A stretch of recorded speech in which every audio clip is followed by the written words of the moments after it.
You said it 5 times, maybe 6. Your child is standing 3 feet away, toy in hand, completely still. Then you raise your voice. Suddenly they move. It feels like a battle of wills. It feels like disrespect. But the real answer is far stranger, and it has almost nothing to do with obedience. Your child's brain is not ignoring you. It's filtering you. Every second, a young brain receives more sensory information than it can possibly process. Sound, light, movement, smell, texture, an avalanche of input all at once. Somewhere inside that avalanche, your voice arrives. Calm, familiar, predictable, and predictable things get filtered out first. This is called habituation. It's a basic function of the nervous system, present in nearly every animal that can learn. When a stimulus repeats without consequence, the brain stops flagging it as important.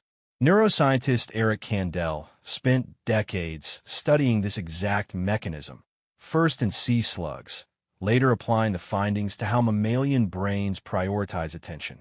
His research showed something simple but profound. A nervous system doesn't ignore repetition because it's broken. It ignores repetition because that's exactly what a healthy brain is supposed to do. Think about the last time you heard a clock ticking. At first, you noticed it. Within minutes, it vanished from your awareness completely. Your brain didn't lose the ability to hear it. It decided the ticking wasn't worth the energy of conscious attention. Your child's brain is doing the same thing to your first request, then your second, then your third. But here's the twist. Your voice hasn't actually disappeared from their processing. It's just been downgraded, filed under background noise, the same folder as a ceiling fan or distant traffic, which means the words themselves were never really the problem. So why does raising your voice work? Because it breaks the pattern. A sudden shift in volume, tone, or pitch triggers what researchers call the orienting response, first formally described by physiologist Ivan Pavlov and later expanded on by generations of attention scientists. The orienting response is ancient. It evolved long before language, long before parenting, long before homework and toy cleanup. It exists for one reason: survival. A sudden change in the environment might mean danger. A branch snapping, a shadow moving, a predator's growl. Your child's brain doesn't know the difference between a genuine threat and a frustrated parent. It just knows something changed. And something changed is exactly what gets a brain's attention. This is where it gets uncomfortable for a lot of parents. If shouting works, doesn't that mean shouting is the tool? Not quite. Shouting works because it's novel, not because it's loud. Which means the moment shouting becomes your normal volume, your child's brain will habituate to that too. You'll be right back where you started, except now there's nowhere left to escalate to. There's a second piece of this puzzle, and it's just as important as the first. Attention isn't the only thing being filtered. Emotional load is being managed too. Developmental psychologist Ross Green, known for his research into children with behavioral challenges, found something that changed how many clinicians think about noncompliance. Kids aren't ignoring instructions because they're defiant. Most of the time, they simply don't have the processing bandwidth in that exact moment to switch tasks. Their working memory, the mental workspace used to hold and act on new information, is already occupied. Maybe by the game they're playing. Maybe by a small frustration you don't even know about. Maybe by nothing more complicated than being 7 years old and deeply absorbed in something that feels, to them, enormously important. Working memory in children is dramatically smaller than in adults. It fills up fast, and when it's full, new instructions don't get rejected. They just don't get in. So when you ask your child to put away their shoes for the 3rd time, their brain isn't weighing your request and choosing to defy it. In many cases, the request never fully registers as a request at all. It arrives as background noise, competing with an already crowded mental workspace, and loses. Then you raise your voice, and suddenly, the request isn't background noise anymore. It's an alarm. Here's the part that reframes everything. The alarm doesn't teach cooperation. It teaches urgency.